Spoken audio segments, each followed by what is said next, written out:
So welcome to Reimagining Education, a podcast by Michigan International Prep School. I'm Amy Dunlap, and we are back today with one of our parents, Shambria Mack, and we're also joined today by Christopher Card, the director of the School of the Arts here at Michigan International Prep School. And we're excited to continue this series on diving into our experts inside of the school and what they're doing, as well as seeing it from a parent's perspective. So welcome, and thank you, too, for joining me. Christopher, I want to start with you. I'm really excited about this. Give us a little bit of introduction on who are you and what is the School of the Arts program? Yeah, I'm so excited to be part of Michigan International Prep School and our School of the Arts. We're in our fourth year of our School of the Arts, and we have a program K-12 that serves students with classes in music, art, and theater.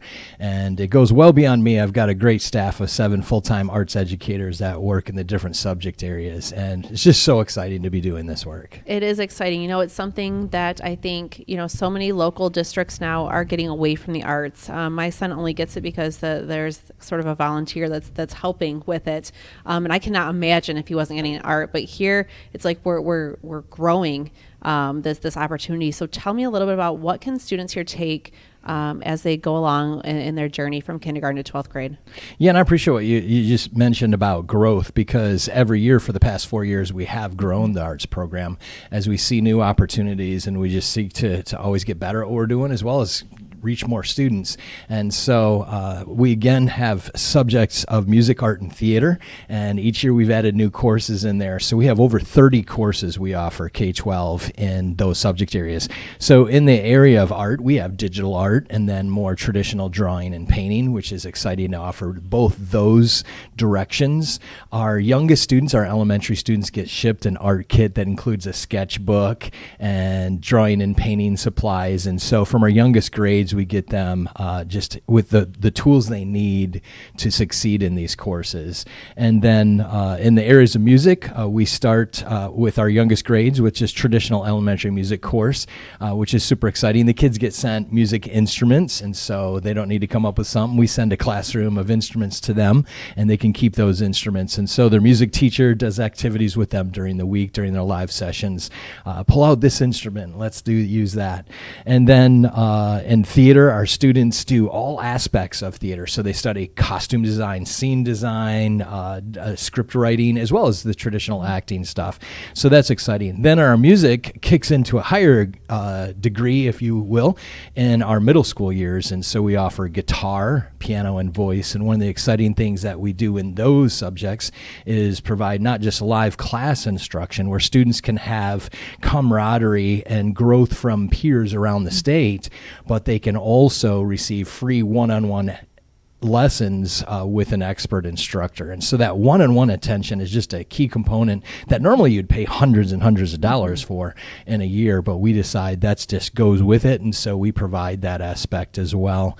And so music in middle school gets even more exciting, and we also have a world music drumming course where students they receive a kit of drumming instruments and percussion instruments from around the world, different ethnic instruments, and are able to study that. So we just have, I'm going to use the word plethora, a plethora of different classes, and I tried to just touch on them in the different areas.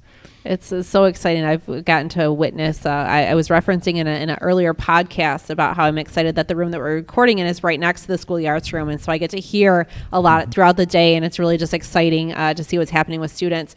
Shambria, I know that your girls are involved in the School of the Arts. So tell me a little bit about what have they been involved in, what are they currently involved in, and what has sort of that meant to you as a parent to have these opportunities? It is super interesting to watch them grow. So as he stated, that they get the kit every year.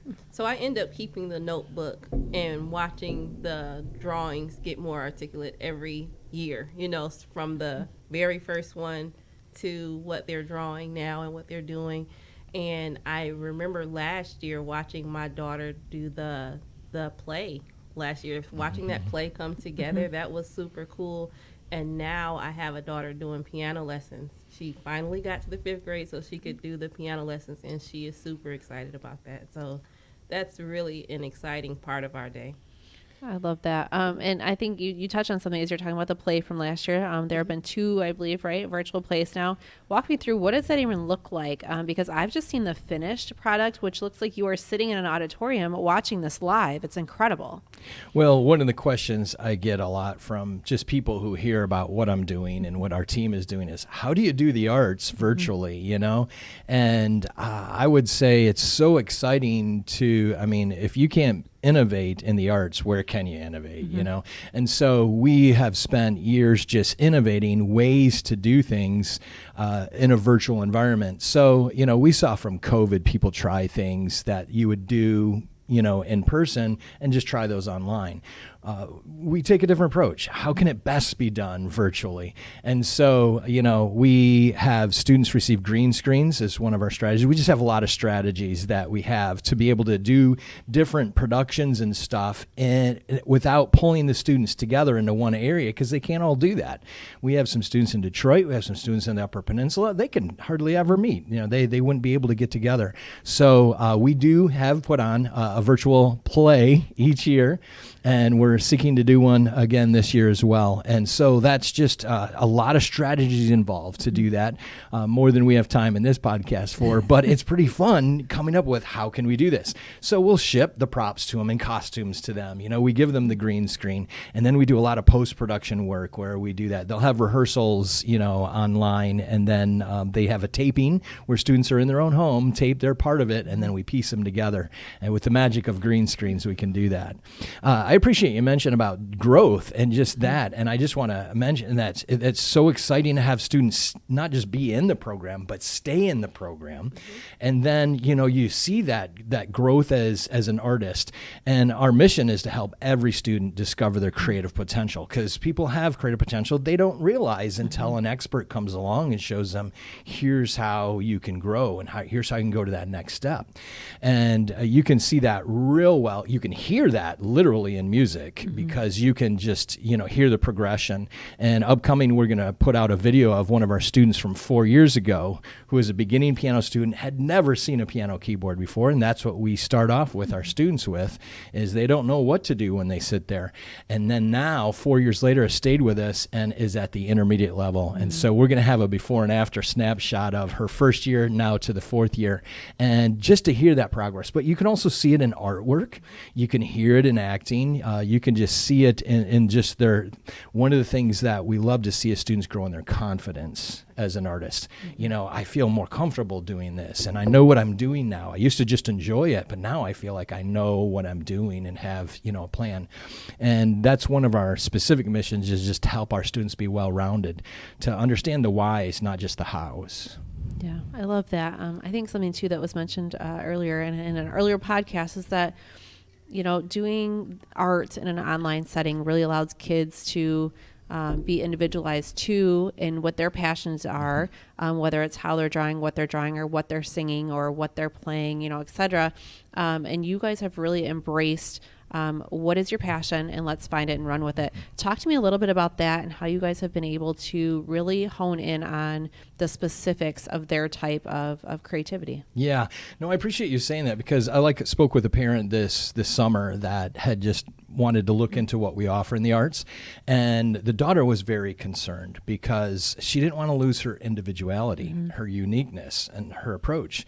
And that's the last thing we're going to do, because, and I love that both of our art teachers, we have 2 art teachers, because art is so popular here, so we keep hiring art instructors.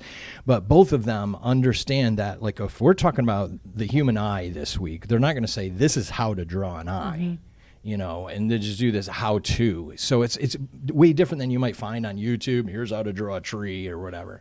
There's so many ways to draw a tree. What do you see in the tree? What do you want your tree to be? And so any assignment, when you break it down, our art instructors are going to say, what do you want to see in that tree or in that eye?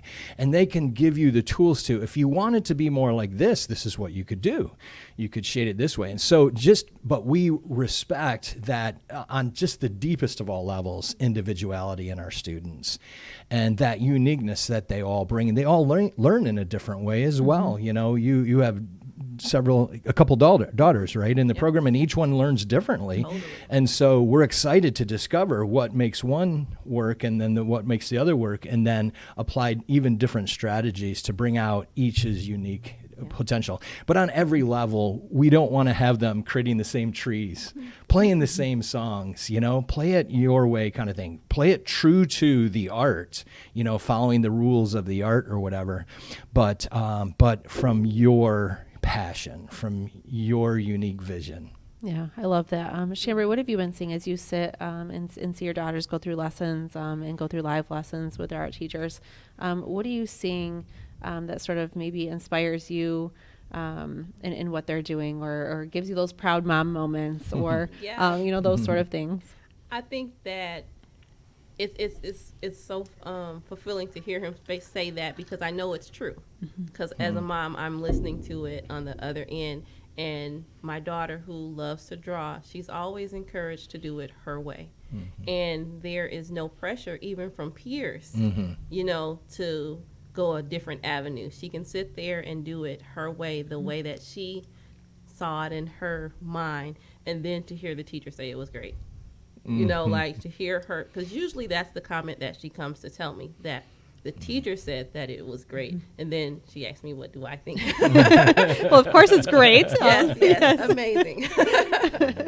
I don't know about you. I get the pushback at home because my son does the same thing. He'll bring something to me and he's all excited, and I love all of his artwork. There's nothing he can draw bad, in my opinion. I just love drawing. Was not one of my strong suits, still isn't. So I'm in awe of those who can. And so he's always like, "You're lying," and it's like, I'm not lying. Like, I literally frame all of his artwork. I keep it all. I think it's such an amazing talent to have. It's such an amazing outlet. It's just such a cool thing that everybody should get to experience. Yep, so I did too. I've kept those sketchbooks, so I've watched them grow. Yeah, it's awesome. Well, this has been so much fun to sort of get into the School of the Arts. Let's get a little bit into some instruments and things. And I should have had you bring some in, or I should have brought some up, because you're not just throwing guitars and pianos at them. You really are getting to world cultures and providing authentic instruments from various countries that they get to learn and play. So walk me through a little bit about what are they getting to experience, because it's amazing. Well, yeah, I mean, it's a big topic what you just mentioned, because we do have the different instruments. So like in world music drumming, for example, as you mentioned that, the world music drumming is more than just drumming. Drumming is just a very minor part of it. The celebration of it is the cultures, the multicultures. So students discover that you can go to Ghana and speak English. They didn't know that before this class, and they're like, wow, and so we all want to go to Ghana. I'm hearing a field trip. It sounds great. I'm Let's hearing go. field trip, Ghana field trip 2023. Yeah. So, but just that the multicultural aspect in that course is so rich, and it's so obvious in every week, I think. So the music is just a tool to discover how people do music differently. And so in that course, we try and honor it by following traditional world approaches to teaching it. So it's not taught like our piano and guitar class, which is by the technique of it. And so it's just a different approach. Then on the other hand, though, if somebody's learning guitar or piano or voice, you want the traditional or the classical, approach. And it's so exciting that our vision is to create in them a well-rounded musician. So what does that look like? They're not just learning the songs.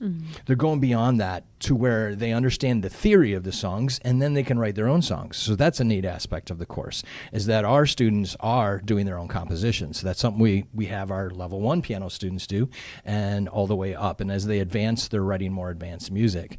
And so they're using all the tools in there, but they understand how to do that because we also have our classes where they're deepening their understanding of music theory. They're doing ear training. Our students don't realize it, but they're doing college level ear training. I don't tell them that. They probably shouldn't watch this. They're like, wait, what? No way, man. No wonder it's so hard. But they get better and better at it, and they don't realize it. And it's going to be that much easier for them as they get older. It is. It makes the learning experience easier. So it's just how it's introduced, just in a comfortable setting, in a way that they can understand.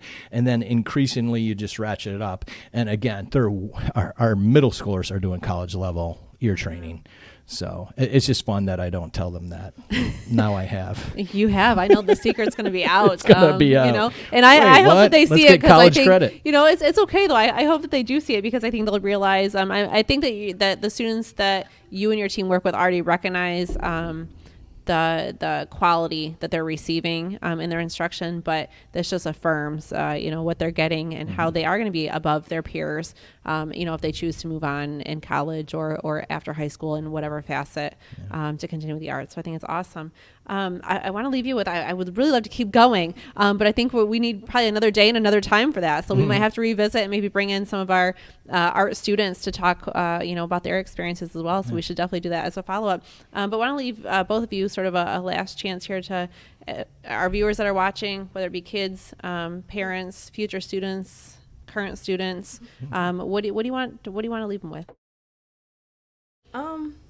I think that the fulfillment of the arts program is just amazing. It's innovative, and it really, even though it's opening up my girls' minds to the arts, it also teaches them to be innovative, because sometimes you do have to think out of the box to get something accomplished. So in my family, we're pretty musically inclined, and we're a musical family and an artsy type of family. So for them to see this grow and get into something that is so comfortable for them is really cool. But I think even above the music part of it and the arts part of it, I love the innovation. That part of it really always, when I hear what's being done, I'm always just so amazed. Like the play last year, I'm just always amazed at it. I am as well. It doesn't get old. Anytime that Christopher's team sends something over, I stop what I'm doing immediately, and I hit play because I know I'm not going to regret it. Even down to, it's not just the play that's being pieced together, but you're also putting together all of these musical compositions that literally bring kids that could be in all different corners of the state together. And it looks like they're in a room together and they're playing on cue together. And I always have the chills. Like it just, I don't know. Yes. Again, I love the arts. I'm not super artsy myself. I want to be, but I'm not to the level that these students are. And it's always incredible to watch. But final words. And if I could say, the questionnaire, when Miracle was asked, does she have a piano? I was thinking, wait, what? You're going to get her one? She has one, but the thought process that you were going to do it, I was just really just amazed. I was blown away with the thought process, even just to ask. Well, yeah, there's obstacles for some families that might say, we want to learn guitar, but we don't have a guitar. We want to learn piano, we don't have a piano. And so, we have a rental program that's not about MIPS making money, but about just a low, very, very low cost way to get an instrument in your home and to be able to have that be there. So I do drive pianos around the state. We ship guitars, and we do what it takes. But the bottom line is, we don't want to have a student not be able to participate because of where they're at, what their situation is. And so we have equipment that we're happy to loan out and lend out and provide. And again, the opportunities are just, I guess I could just also mention real quick, like our vocal techniques. One of the things we like doing with voice, with singing, is capturing that. And so we have video, but, so nice to go to a recording studio, right? And to record and to document your growth and how you've gotten better, how your tone's better, how your range is better, your confidence is better. And so one of the things we've wanted to do in there is have a recording unit, but to bring kids around the state. Some kids wouldn't be able to drive to a recording studio. So we ship a recording studio to each kid. So we have a professional kit in a box, and we send it out in March. And so the kids work all year long on that project. And then some equipment that most families could never imagine buying get to utilize. And then that equipment gets shipped back to us, all at our expense. And then I do the mix down on it. And we have this nice product from it, and it's very professional in quality, and it documents the kids' growth. But it's one of those things, again, that, we keep thinking, what can we do now? What can we do now? And just focusing on that virtual environment of bringing the opportunity to the kids, I guess, is what I want to leave with, is that we want to come into your home. And so many families, they appreciate the arts. They just don't know how to get their kids to the next level in the arts. And are they good?